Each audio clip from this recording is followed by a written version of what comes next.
Download 6 best black and white presets for Lightroom CC. The link is in the description. After downloading it, extract it where you want.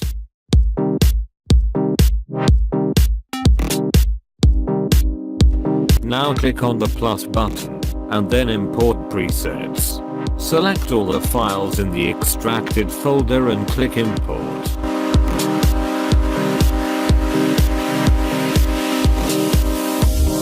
You can see in the presets panel all the presets are added to it. You can now use it anytime.